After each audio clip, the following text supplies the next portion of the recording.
ما شاء الله تبارك الله. الحمد لله الذي حضرنا وإياكم هذا المجلس المبارك المسمى بمجلس رسول الله صلى الله عليه وسلم لأن شمائل الرسول وسيرة الرسول صلى الله عليه وسلم تذكر في هذا المجلس فينسب المجلس إليه صلى الله عليه وسلم.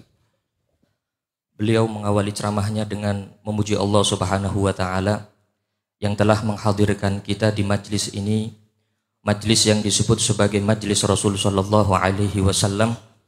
Disebut sebagai majlis Rasulullah karena sifat-sifat Nabi, akhlak-akhlak Nabi disebutkan di dalam majlis ini, sehingga majlis ini disebut sebagai majlis Rasulullah sallallahu alaihi wasallam. ومجلس رسول الله صلى الله عليه وسلم يكون مجلس مع الحق سبحانه وتعالى. Majlis Rasul sallallahu alaihi wasallam berarti majlis itu bersambung dengan Allah Subhanahu wa taala. لأن من حضر مجالس الرسول صلى الله عليه وسلم حضر مجالس الحق سبحانه وتعالى.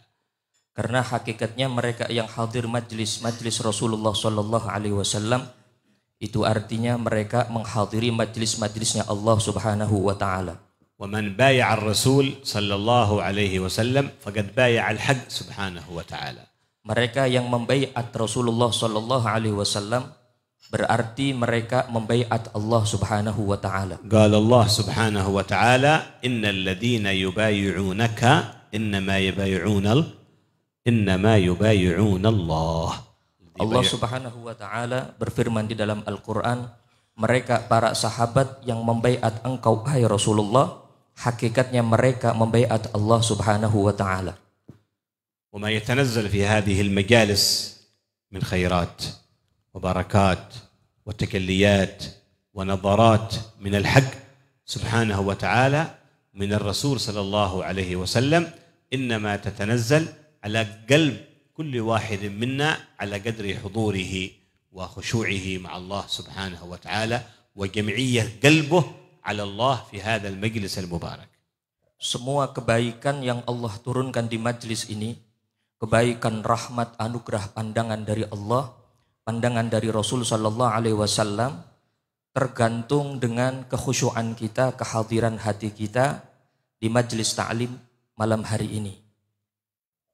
وقد قال صاحب المولد الديبعي الشيخ عبد الرحمن الديبعي اليمني يقول أحضروا قلوبكم يا معشر ذوي الألباب حتى أجلو لكم عرائس معاني أجل الأحباب صلى الله عليه وسلم. Disebutkan di dalam Maulid Ad-Dibai bahwa Al-Imam Ad-Dibai menyebutkan ahdiru qulubakum, hadirkan hati-hati kalian wahai umat manusia, wahai umat Rasul sallallahu alaihi wasallam, sehingga muncul makna rasa cinta kepada Rasul sallallahu alaihi wasallam. لأن الله سبحانه وتعالى لا ينظر إلا إلى القلوب. Karena Allah Subhanahu wa taala tidak memandang, tidak melihat kecuali kepada hati-hati kalian. ولا تفيض هذه البركات والخيرات والأنوار والأسرار من الحق سبحانه وتعالى إلا على القلوب. Dan semua anugerah Allah, pandangan Allah, rahmat Allah tidak masuk kecuali ke dalam hati. فقلوبنا بحاجة إلى الحضور مع الله سبحانه وتعالى في هذا المجلس حتى ينظر الله إليها وتتنزل عليها رحمات الله سبحانه وتعالى. Maka hati kita harus bersama Allah Subhanahu wa taala sehingga masuk ke dalam hati kita anugerah Allah, rahmat Allah Subhanahu wa taala. واجتمعنا وإياكم من أجل هذا المقصد ومن أجل هذا المراد، وهو أن ينظر الله سبحانه وتعالى إلى قلوبنا فيصلحها إن شاء الله ويطهرها وينظفها.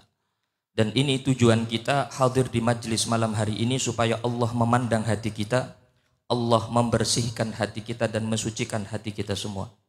وهذا المجلس يعقد ليلة الثلاثاء.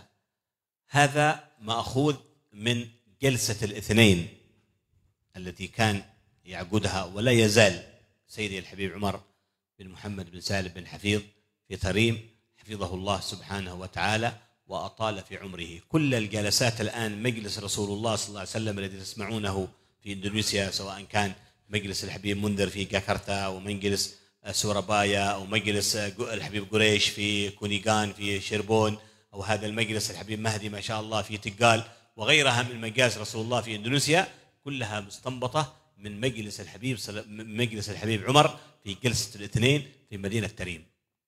Majelis yang kita hadiri malam hari ini yang diadakan setiap malam Selasa, hari Senin malam Selasa, diambil dari Jalsatul Itsnain yang diadakan dan masih sampai sekarang oleh Al-Habib Umar bin Muhammad bin Salim bin Hafid.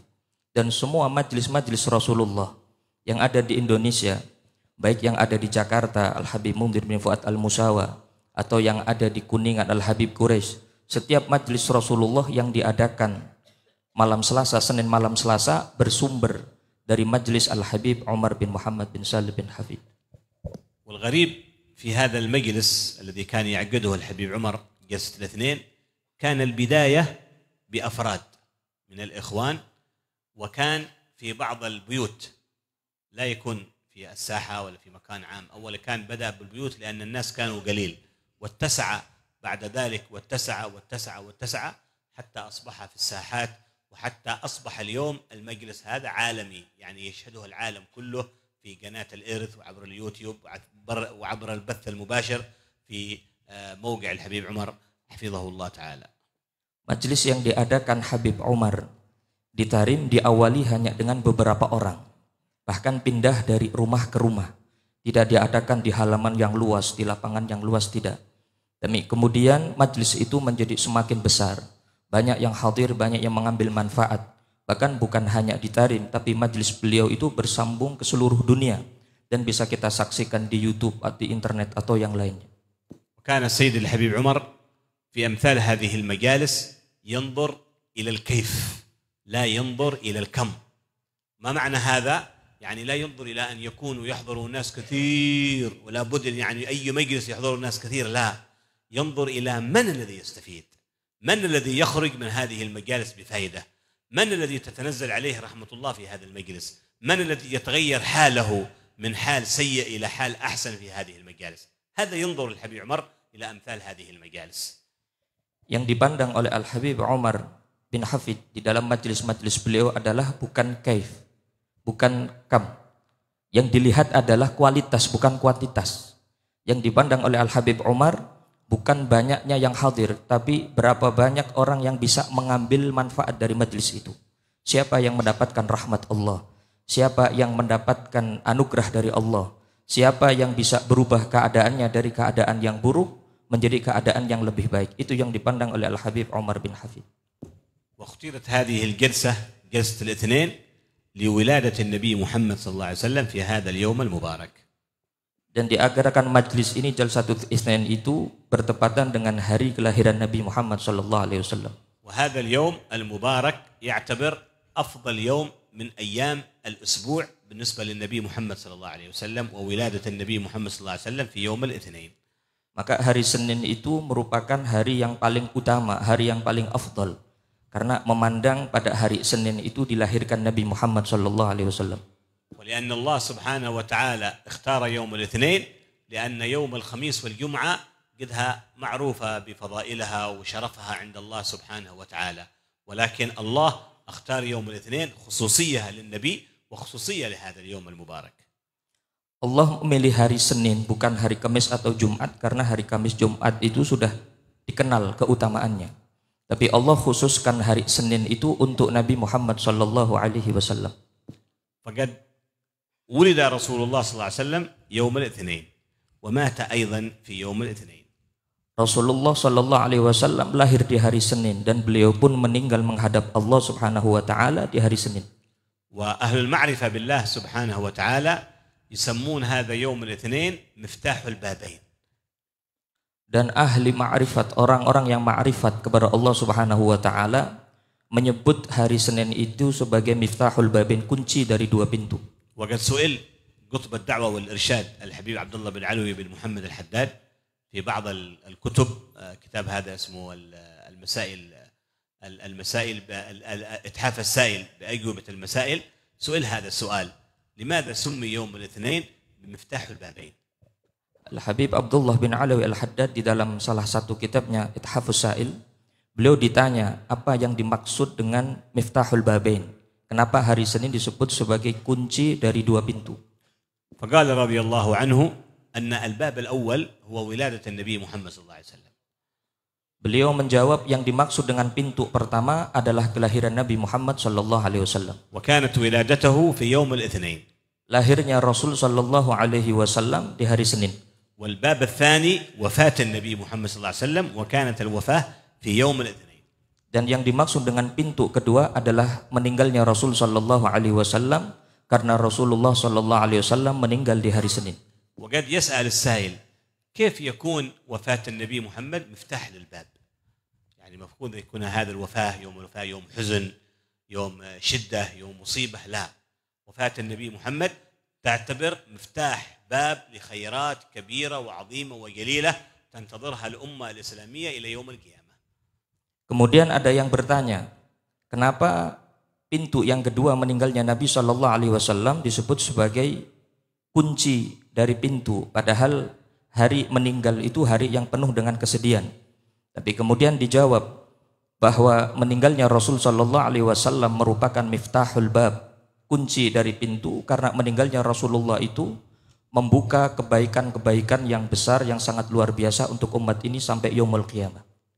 وقد تكلم النبي محمد صلى الله عليه وسلم عن هذه البابين فقال حياتي خير لكم وأيضا مماتي خير لكم، كل خير. حياة النبي خير ووفاة النبي محمد صلى الله عليه وسلم خير لنا.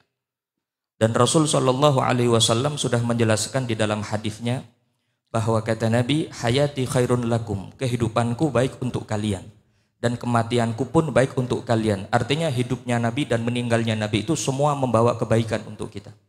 وكان الصحابة يسألون النبي محمد أما حياتك فقد عرفناها أنك تعلمنا وترشدنا وتنشر الدين وتنشر الإسلام فحياتنا خيرا لك، لكن كيف وفاتك خير لنا؟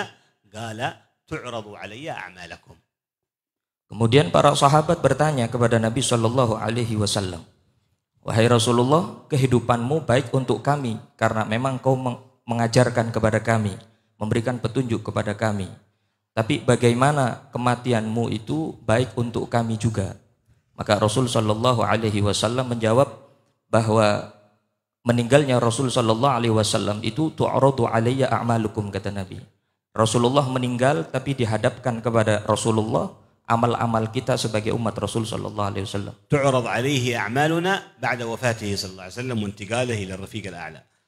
Diperlihatkan amal kita kepada Nabi sallallahu alaihi wasallam setelah Rasulullah meninggal dunia. فقال إن وجدت خير من هذه الأعمال حمدت الله سبحانه وتعالى على أن الله سير لي أمة يفعلون الخير. Maka kata Rasul sallallahu alaihi wasallam, ketika amal kita disodorkan kepada Nabi Shallallahu Alaihi Wasallam, kemudian Rasulullah dapati amal kita baik, maka Rasulullah memuji Allah Subhanahu Wa Taala. وإن وجدت غير ذلك شيء من الإساءة وشيء من الخطأ وشيء من الأخطاء وشيء من الغلط وغيره استغفرت لكم. Dan jika Rasulullah dapati amal kita sebagai umat beliau Shallallahu Alaihi Wasallam buruk, maka beliau Shallallahu Alaihi Wasallam memintakan ampun kepada Allah untuk kita. أين سنجد نبي مثل هذا النبي العظيم؟ Siapa nabi seperti Nabi Muhammad sallallahu alaihi wasallam? نحن نخطئ ويستغفر لنا رسول الله صلى الله عليه وسلم. Kita yang bersalah tapi yang meminta ampun Rasulullah sallallahu alaihi wasallam. نرتكب المعصية ورسول الله يستغفر لنا. Kita melakukan maksiat tapi yang meminta ampun Rasulullah sallallahu alaihi wasallam. لأن الله سبحانه وتعالى قال وما كان الله معذبهم وهم يستغفرون. فالاستغفار مننا والاستغفار أيضا من الحبيب صلى الله عليه وسلم. Dan Allah sebutkan di dalam Al-Quran, Allah tidak akan mengadab satu kaum ketika mereka meminta ampun kepada Allah Subhanahu wa Ta'ala. فيا بختنا بالنبي ويا بختنا بالرسول ذخري وفخري وباحمل عليه الحمول. Beruntungnya kita dengan Rasul sallallahu alaihi wasallam, alangkah bangganya kita memiliki Rasulullah sallallahu alaihi wasallam.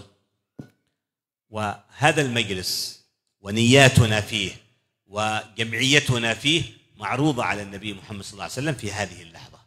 hadirnya kita malam hari ini, niatnya kita malam hari ini diketahui oleh Rasulullah sallallahu alaihi wasallam. فكل واحد منا يصلح نيته ويحضر قلبه مع الله سبحانه وتعالى حتى يعرض على النبي صلى الله عليه وسلم هذا العمل وهذه النيات فيفرح النبي محمد صلى الله عليه وسلم. Maka setiap dari kita harus memperbaiki niat kita, hadirkan hati kita sehingga ketika amal kita dihadapkan kepada Rasul sallallahu alaihi wasallam dalam keadaan baik.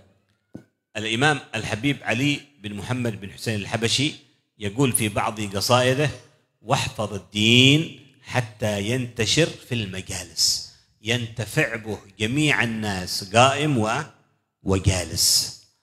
Al-Habib Ali bin Muhammad Al-Habsyi mengatakan, jagalah agama ini sampai agama ini menyebar.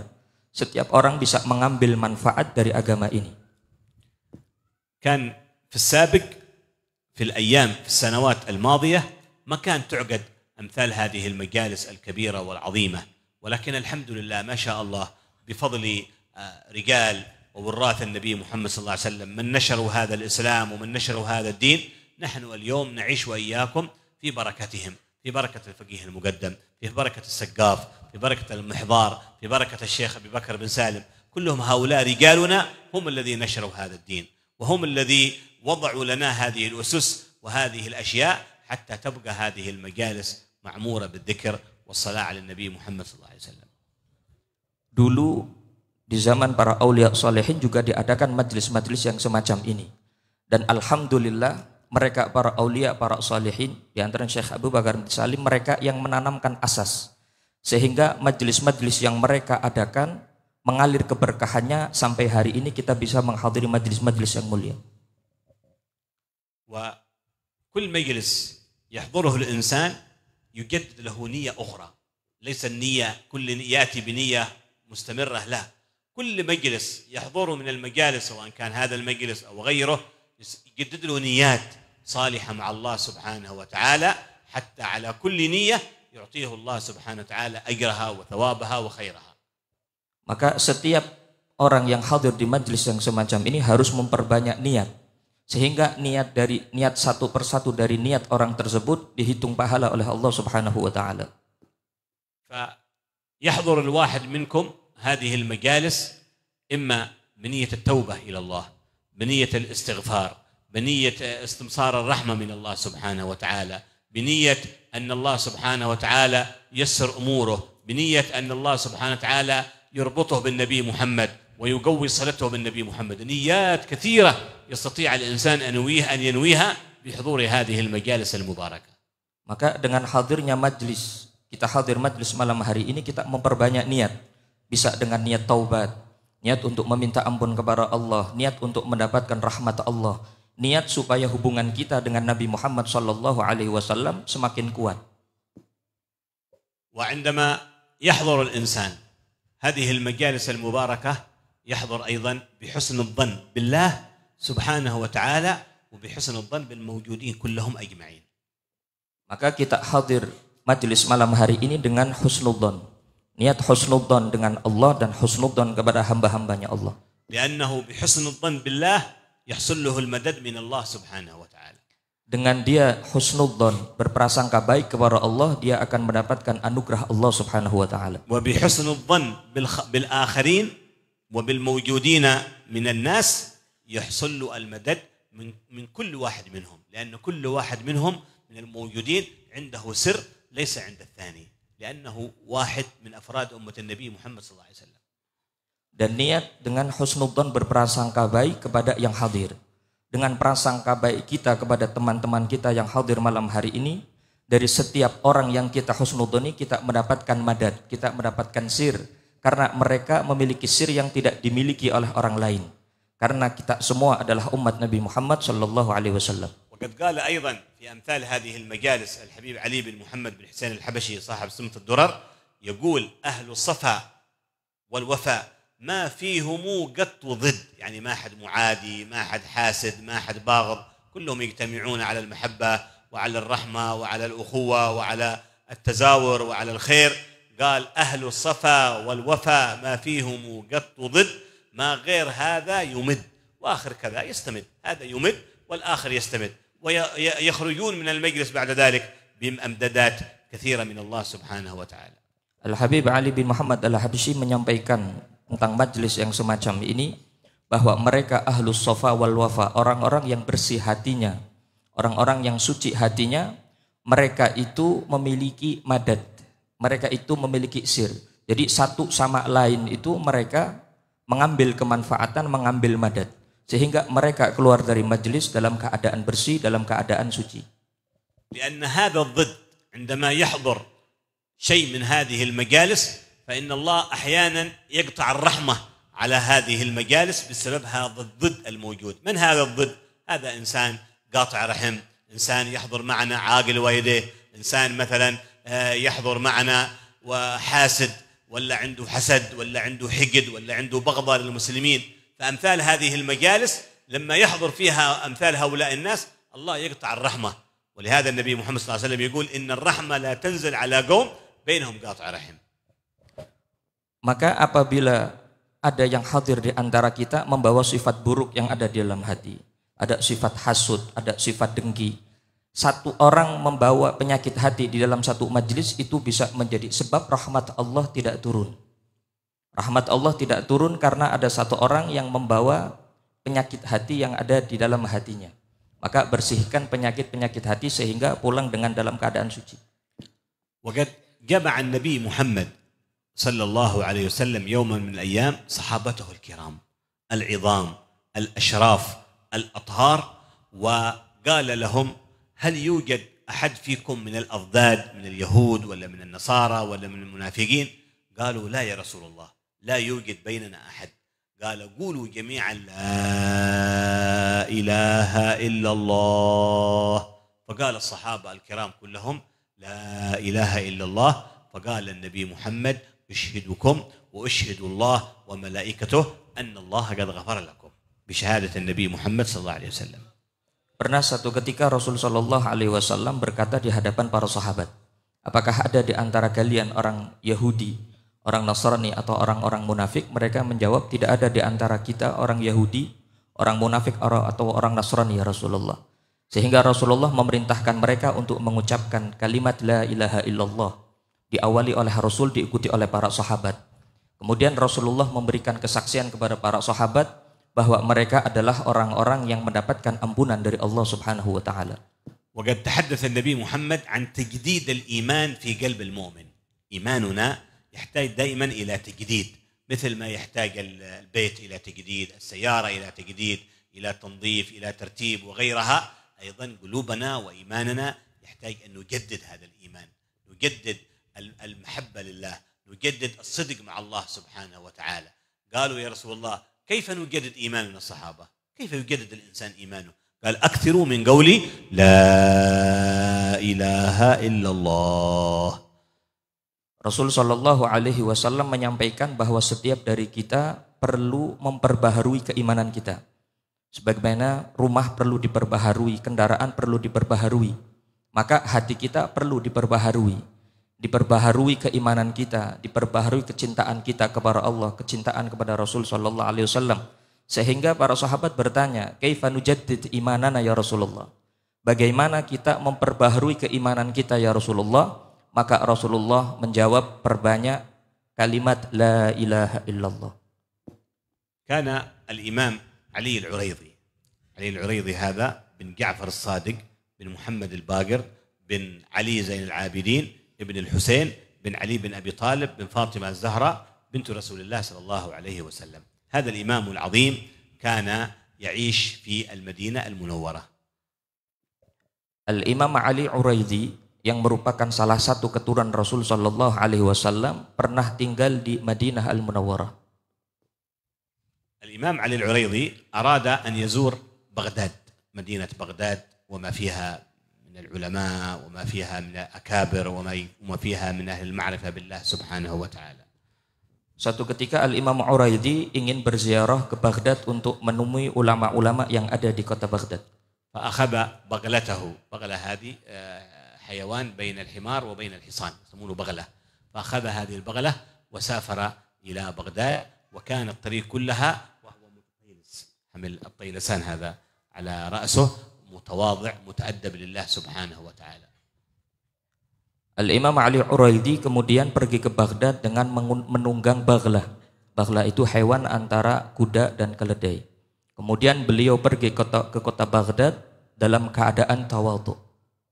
وما هناك خبر عند الناس أن هذا الإمام العظيم يسمعون عن علي العريضي وعلمه ومقامه ونسبته لرسول الله، ولكن الناس ما يعرفون عن قدومه إلى بغداد، ولكن لما قدم إلى بغداد ودخل بغداد رآه بعض الناس فراح ينشر خبر عند الناس الإمام علي العريضي قد دخل إلى بغداد، الإمام علي العريضي كذا، حتى خرج الناس والآلاف المؤلفة من الناس يستقبلون هذا الإمام العظيم، ومن جملتهم الإمام أحمد بن حنبل هذا صاحب المذهب وإمام المسند.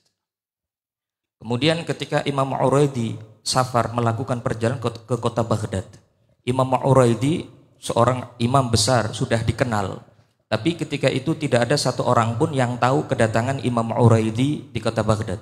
Sampai akhirnya ketika beliau sampai ke kota Baghdad, ada beberapa orang yang tahu kedatangan Imam Ali Uraidi. Seketika itu kabar menyebar. Kabar itu menyebar sampai semuanya berdatangan kepada Imam Ali Uraidi. Ribuan orang ingin bertemu dengan Imam Ali Uraidi, salah satu di antaranya Al-Imam Ahmad bin Hanbal. فكان تقدم الإمام أحمد بن حنبل ويقول له يا إمام اكشف عن وجهك، لأنه كان متطيلس وكان مطأطئ رأسه تواضعا وتأدبا لله سبحانه وتعالى، قال اكشف عن وجهك حتى يرى الناس وجهك. Kemudian Imam Ahmad bin Hanbal ketika bertemu dengan Imam Ali Uraidi, Imam Ali Uraidi pergi ke kota Baghdad dalam keadaan tertutup karena tawadhu'nya beliau. Kemudian Imam Ahmad bin Hanbal mengatakan kepada Imam Ali Uraidi, wahai imam, buka wajahmu sehingga semua orang bisa melihat wajahmu. وقد قال النبي محمد صلى الله عليه وسلم إن لله عبادا من إذا رؤوا ذكر الله سبحانه وتعالى. Disebutkan bahwasanya Allah Subhanahu wa taala memiliki hamba-hamba. إذا رأيتهم تذكر الله. Apabila mereka dilihat itu membuat kita ingat kepada Allah Subhanahu wa taala. إذا نظرت إليهم يذكرونك بالله سبحانه وتعالى. Apabila kita melihat mereka, maka mereka mengingatkan kita kepada Allah Subhanahu wa taala. فلما رفع الطيلسان عن رأسه ورفع رأسه ورأت الناس هذا النور ما شاء الله، نور العلم ونور الوراثة للحبيب صلى الله عليه وسلم ونور المعرفة بالله سبحانه وتعالى، قالت الناس كلها جميعا لا إله إلا الله، ذكروا الله لما رأوا هذا الوجه المنور. Ketika Imam Ali Uraidi membuka wajahnya, nampak keindahan wajah beliau, nampak nur cahaya keimanan, cahaya Rasul sallallahu alaihi wasallam. Kemudian beliau mengangkat kepala, dan ketika wajah beliau dilihat oleh semua orang, orang-orang ketika itu yang melihat wajah Imam Ali Uraidi mengatakan la ilaha illallah, mereka langsung ingat kepada Allah Subhanahu wa taala. فقال له الإمام أحمد بن حنبل حدثنا يا إمام بحديث مسلسل عن جدك رسول الله صلى الله عليه وسلم. Kemudian Imam Ahmad bin Hanbal meminta kepada Imam Ali Uraidi, berikan kami hadis yang bersambung kepada Rasul sallallahu alaihi wasallam. فقال لهم حدثني أبي جعفر الصادق عن أبي محمد الباقر عن أبي علي زين العابدين عن أبي الحسين بن علي عن أبي علي بن أبي طالب عن جدي رسول الله صلى الله عليه وسلم عن ميكائيل عن جبرائيل عن الحق جل وعلا. Kemudian Imam Ali Uraidi menyebutkan satu hadis yang beliau dapatkan dari ayahnya dari ayahnya, terus bersambung sampai kepada Imam Ali bin Abi Thalib, sampai kepada Rasul sallallahu alaihi wasallam, bersambung kepada malaikat Mikail dan bersambung kepada malaikat Jibril. Annal haqq subhanahu wa ta'ala yaqul la ilaha illallah husni faman qala la ilaha illallah dakhala husni ومن دخل حسني أمن من عذابي. هكذا يقول الحق سبحانه وتعالى. Allah Subhanahu wa taala berfirman bahwa kalimat la ilaha illallah bentengku, kata Allah. Dan siapa yang membaca kalimat la ilaha illallah itu berarti dia masuk ke dalam bentengku. Dan mereka yang masuk ke dalam bentengku, kata Allah, dia akan selamat dari azabku. Wa ma'na husni yani aman من النار ومن العذاب ومن كل المضار في الدنيا وفي الآخرة لكل من قال لا إله إلا الله. Arti kalimat bentengku kata Allah artinya dia akan mendapatkan keamanan dari Allah Subhanahu wa taala, aman dari siksa, aman dari neraka, aman dari bahaya dunia dan akhirat. فقال الذي يروي هذه القصة عن الإمام علي العريضي قال كتب هذا الحديث 12,000 محبرة، يعني قلم، كانوا مستعدين، هذول المستعدين بأقلامهم، لأنه طالب العلم لابد يكون دائما يحمل 2 سواك ويحمل أيضا قلم، يحمل السواك ويحمل القلم، هذه 2 لا تفارق طالب العلم أبدا، سواك وقلم. قلم هذا علشان الفوائد، والسواك علشان سلاح للمؤمن، سواكه يكون دائما وضوء، صلاة، قرآن، طلب علم، مجلس علم، دائما يستخدم السواك. Kemudian yang meriwayatkan hadis ini menyebutkan bahwa yang mencatat hadis yang diriwayatkan oleh Imam Ali Uraidi berjumlah 12.000 orang, 12.000 pena. Kemudian beliau menyampaikan bahwa setiap seorang santri, seorang talibul ilm di sakunya tidak boleh terlepas dari 2 hal, pulpen, pena dan siwak. Pena untuk menulis faedah, siwak sebagai silahul mukmin kata beliau, sebagai senjata. Dia bersiwak setiap kali akan melakukan kebaikan. فقال بعد ذلك الإمام أحمد بن حنبل وهو ممتلئ بهذا الرجل العظيم الإمام الوارث للنبي محمد والمنتسب لرسول الله، ممتلئ به وممتلئ بهذا الحديث المسلسل، قال من إذا قرئ هذا الحديث على مجنون سيفيق من جنونه. Kemudian Imam Ahmad ibn Hanbal mengatakan bahwa hadis yang diriwayatkan oleh Imam Ali Uraidi apabila dibacakan kepada orang-orang yang gila maka akan mendapatkan kesembuhan dari Allah Subhanahu wa taala. فكان بعض الحاضرين عنده مجنون في البيت، فذهب مباشرة وانطلق إلى هذا المجنون الذي عنده في البيت وقرأ عليه هذا الحديث.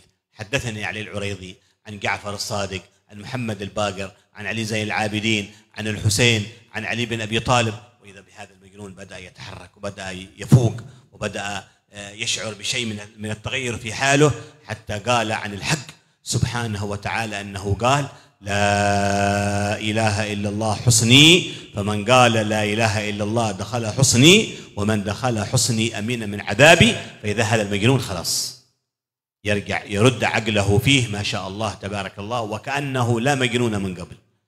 Kemudian dikisahkan bahwa salah satu orang yang meriwayatkan hadis ini dari Imam Ali Uraidi, di rumahnya ada keluarganya yang gila. Setelah dia mendapatkan hadis dari Imam Uraidi, bergegas langsung pulang ke rumah, membacakan hadis yang beliau dapatkan dari Imam Ali Uraidi dengan sanad yang lengkap. Beliau dapatkan dari Imam Ali Uraidi terus menyambung sampai kepada Rasul sallallahu alaihi wasallam dari malaikat dari Allah Subhanahu wa taala. Kemudian membacakan hadis dari awal sampai selesai. Selesai hadis itu dibacakan, kemudian orang gila ini sudah mulai perlahan sembuh sampai akhirnya sembuh total, seakan-akan tidak pernah gila sebelumnya. تحدث النبي محمد صلى الله عليه وسلم عن هذه الكلمة العظيمة الجليلة الكريمة وقال أنها مفتاح الجنة. Kemudian Rasul sallallahu alaihi wasallam menyampaikan bahwa kalimat la ilaha illallah kalimat yang sangat agung, kalimat yang luar biasa. Rasulullah menyampaikan bahwa kalimat la ilaha illallah miftahul jannah, kunci surga. وتكلم عنها أيضا أنها مفتاح الدخول إلى الإسلام، فمن قال لا إله إلا الله فهو مسلم. Kemudian kalimat la ilaha illallah juga merupakan pintu untuk masuk Islam. Mereka yang mengatakan la ilaha illallah berarti muslim. وجعل نبينا محمد صلى الله عليه وسلم هذه الكلمة إذا كانت آخر الكلام من الدنيا لكل مسلم دخل الجنة. Kemudian Rasul sallallahu alaihi wasallam juga menyampaikan, menjadikan kalimat la ilaha illallah ketika dibaca oleh orang yang akan meninggal dunia, membaca kalimat la ilaha illallah, dia akan masuk surganya Allah.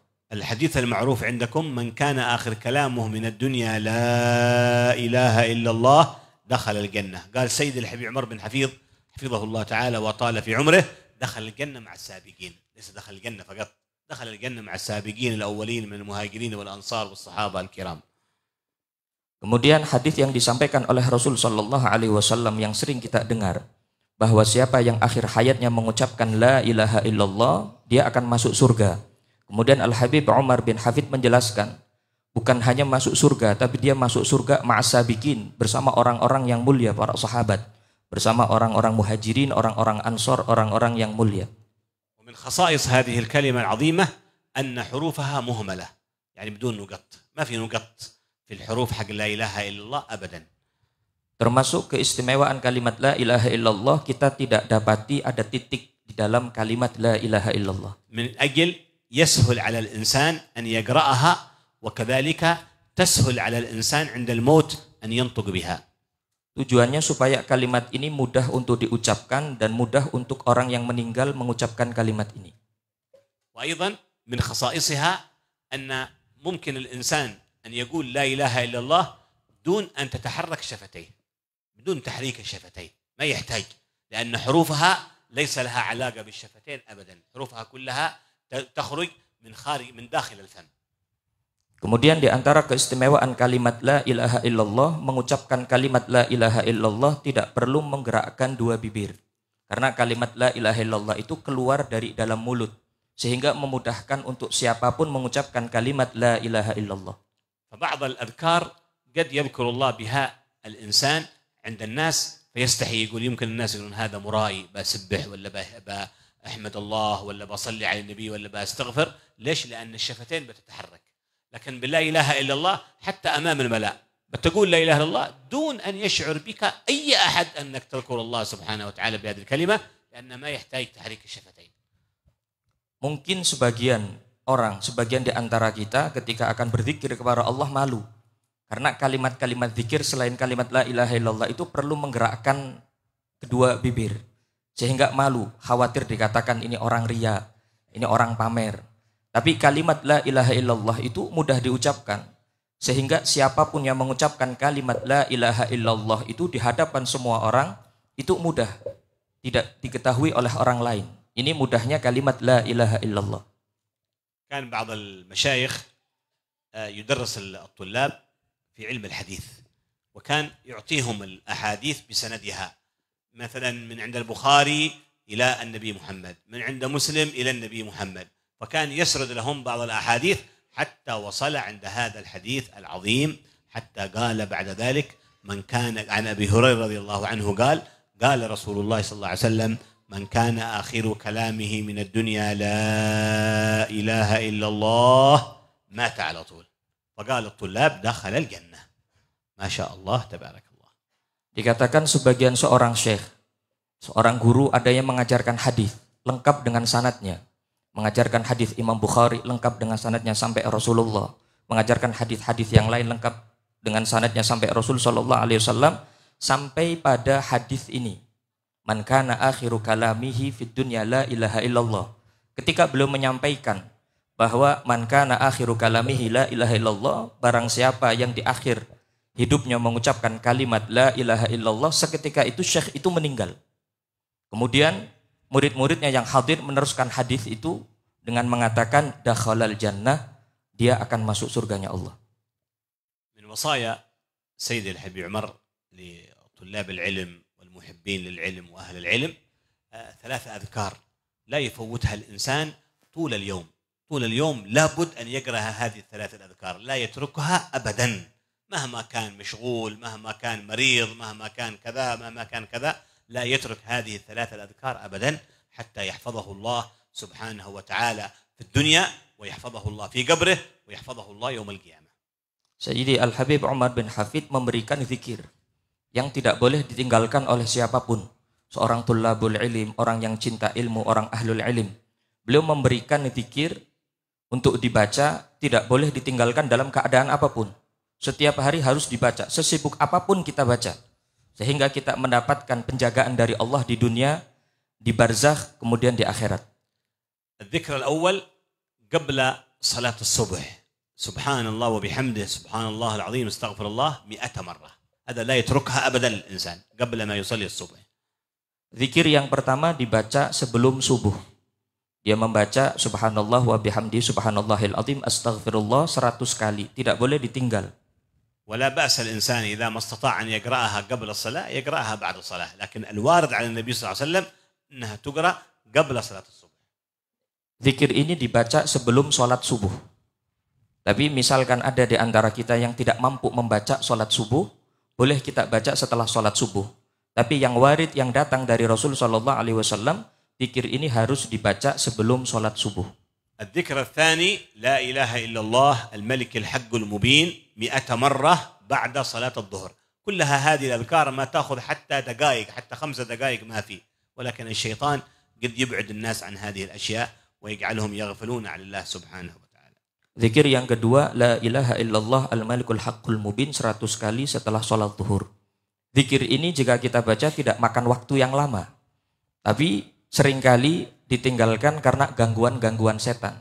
Setan ingin kita tidak berzikir kepada Allah Subhanahu wa taala. الذكر الثالث التسبيح الفاطمي. التسبيح الفاطمي هذا الذكر الذي علمه النبي محمد صلى الله عليه وسلم لابنته فاطمة بنت رسول الله وعلي بن أبي طالب. جاء في صحيح الإمام البخاري أن النبي محمد صلى الله عليه وسلم كان يعطي بعض الصحابة بعض الخدم وبعض الجواري لكي يخدمونهم ويعينونهم، فقال سيدنا علي: يا فاطمة اذهبي إلى أبيك يعطيك خادمة تخدمك وتساعدك في شغل البيت. فذهبت السيدة فاطمة إلى أبيها رسول الله صلى الله عليه وسلم فقالت: يا رسول الله أعطني خادمة تعينني في شغل البيت وتساعدني. فقال: لا، بنت رسول الله ما لها خادمة، بنت رسول الله تخدم نفسها بنفسها، ولكن سأعطيك شيئا هو خير لك من الخادم. Zikir yang ketiga itu zikir yang Rasulullah ajarkan kepada Sayyidina Ali bin Abi Thalib dan Sayyidah Fatimah Zahra. Dikisahkan bahwa Rasul Shallallahu Alaihi Wasallam memberikan beberapa sahabat seorang pembantu untuk membantu urusan rumah. Sehingga Sayyidina Ali bin Abi Thalib berkata kepada Sayyidah Fatimah, wahai Fatimah, pergi ke ayahmu minta seorang khadim untuk membantu kita di rumah. Sehingga Sayyidah Fatimah pergi ke Rasul Shallallahu Alaihi Wasallam meminta seorang khadim. Jawaban dari Rasul Shallallahu Alaihi Wasallam, putri Rasulullah Shallallahu Alaihi Wasallam berkhidmah sendiri untuk dirinya. Akan tetapi Rasul Shallallahu Alaihi Wasallam memberikan Sayyidah Fatimah sebuah zikir yang lebih dari itu semua. فقال لها النبي محمد: إذا أويتما إلى فراشكما يعني وقت النوم فسبحا الله 33 واحمدوه 33 وكبروه 33 فهن خير لكما من خادم. هكذا يقول النبي محمد صلى الله عليه وسلم. Kemudian wasiat Rasul Shallallahu Alaihi Wasallam kepada Sayyidah Fatimah, wahai Fatimah, apabila engkau akan tidur, maka baca tasbih subhanallah 33, alhamdulillah 33, dan Allahu Akbar takbir 33, dan zikir ini jauh lebih baik daripada seorang khadim. فقالوا العلماء بعد ذلك من خصائص هذا الذكر التسبيح الفاطمي أن من أتابه بالليل اليوم الثاني يعطيه الله الهمة والنشاط ويعينه على أي شغل. مرأة مثلا عندها شغل في البيت، بتطبخ وبتكنس وترتب البيت، قد تتعب وكذا، لكن لما تأتي بهذا الذكر الله يعينها إذا قامت في شغلها وفي عملها. كذلك الرجل إذا خرج يشتغل ويكابد ويكافح ويتعب في شغله فيأتي بهذا الذكر بالليل يعينه الله سبحانه وتعالى ويعطيه الهمة والنشاط والقوة.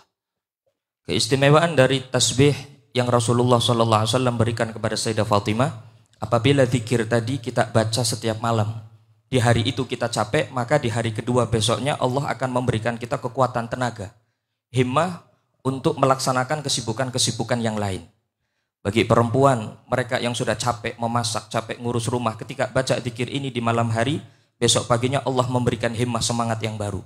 Untuk yang laki-laki, apabila di hari itu dia sudah capek bekerja, di malam harinya membaca zikir tasbih Fatimi, di pagi harinya Allah memberikan himmah, semangat dan tenaga. فنسأل الله سبحانه وتعالى أن يحيينا وإياكم على لا إله إلا الله. Mudah-mudahan Allah menghidupkan kita dengan kalimat la ilaha illallah. وأن يميتنا وإياكم على لا إله إلا الله. Dan mudah-mudahan Allah mematikan kita dengan kalimat la ilaha illallah. وأن يبعثنا وإياكم على لا إله إلا الله.